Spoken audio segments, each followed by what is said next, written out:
চট্টগ্রামের পটিয়ায় হাইদগাঁও উচ্চ বিদ্যালয় বার্ষিক পুরস্কার বিতরণ ও সরকারের সিনিয়র সচিব মোহাম্মদ ইউসুফ ও প্রবাসী শিল্প উদ্যোক্তা সিআইপি মোহাম্মদ নাজিমউদ্দিনকে সংবর্ধনা দেওয়া হয়েছে।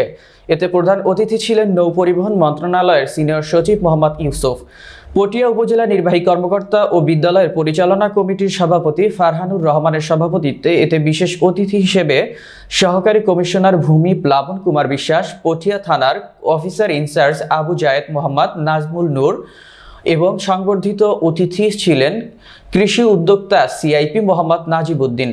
অনুষ্ঠানে হাইদগাঁও গ্রামের কৃতি সন্তান হিসেবে নৌপরিবহন মন্ত্রণালয়ের সিনিয়র সচিব মোহাম্মদ ইউসুফকে এবং সিআইপি মনোনীত হওয়ায় মোহাম্মদ নাজিমউদ্দিনকে সম্মাননা স্মারক প্রদানের মাধ্যমে সংবর্ধিত করা হয়। বিদ্যালয়ের প্রধান শিক্ষক শ্যামল কান্তি দের স্বাগত বক্তব্যে শুরু হওয়া আয়োজনে বিভিন্ন রাজনৈতিক দলের নেতৃবৃন্দ, বৈষম্য বিরোধী ছাত্র আন্দোলনের দক্ষিণ জেলার দায়িত্বশীল নেতৃবৃন্দ, বিদ্যালয়ের শিক্ষার্থীদের অভিভাবকবৃন্দ উপস্থিত ছিলেন। পুরস্কার বিতরণ শেষে বিদ্যালয়ের শিক্ষার্থীদের পরিবেশনায় মনোজ্ঞ সাংস্কৃতিক সন্ধ্যার আয়োজনে নতুন মাত্রা যোগ করে।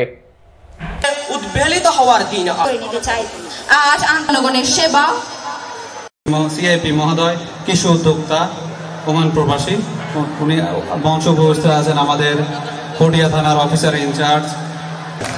আমি স্যার যে স্কুলে শুরু করেছি স্যার প্রথম সাময়িক পরীক্ষা দিয়ে শুরু করে গণপ্রজাতন্ত্রী বাংলাদেশ সরকারের সিনিয়র সচিব নৌপরিবহন পুনঃ ভক্তি ফিস সহ সম্পূর্ণ ফি করার জন্য আমার চেষ্টা অব্যাহত থাকবে। এগিয়ে নিয়ে যাওয়ার জন্য তারা সর্বোচ্চ কর দিয়ে আজকে সিআইপিতে ভূষিত হয়েছেন। এটা আমাদের জন্য অত্যন্ত গৌরবের। করব আগামীতে যখন হয়তো 5 বছর কিংবা 10 বছর পর